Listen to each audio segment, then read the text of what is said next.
Sundar and Spotted Tail. Read and enjoy. Let us read the story that explores the relationship between a cow herd and cow, which describes how animals care about their masters. 12-year-old Sundar looked after the village cows. He was given rice and curry for his labor. Early one summer he took out 3 cows for grazing. He had named them Curly-horned, Dark-eyed, and Spotted Tail. He had his meal packed in his bag, which he slung across his shoulders. In the bag he also carried his penknife and pipe. With a stick he goaded the cows towards the pasture land nearly a mile away.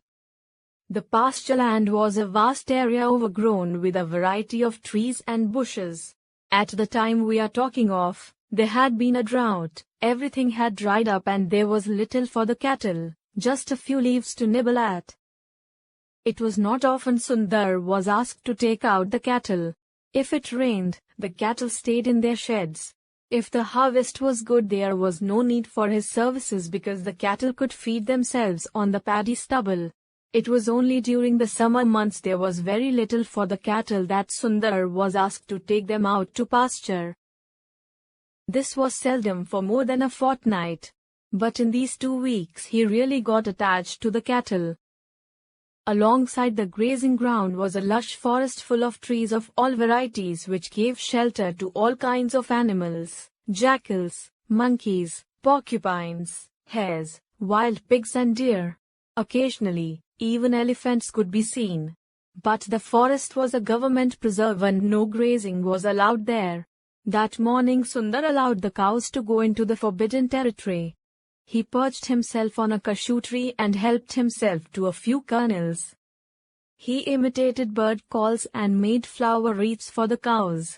When his cows strayed towards the forest, he played his pipe to draw them back. He patted their flanks and admonished them gently against losing themselves in the jungle. Sundar cut a slender reed and inserted a nut in its hollow tube.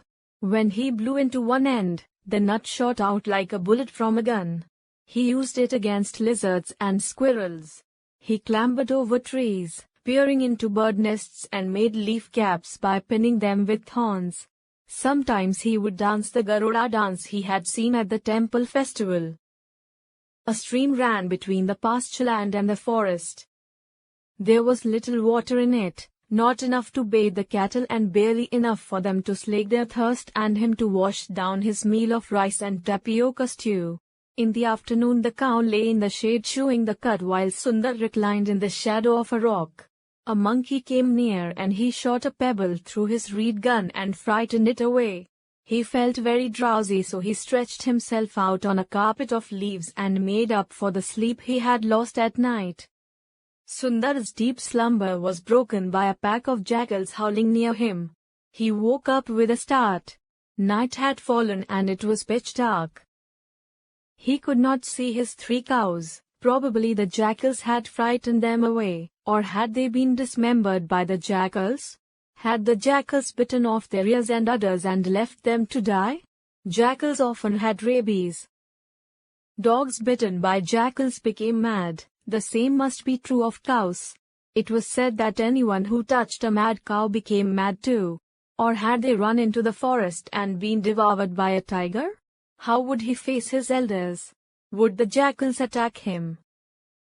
Sundar was terrified, but he kept his cool. He quietly slipped over to the other side of the rock and with his hands and feet felt the ground till he was able to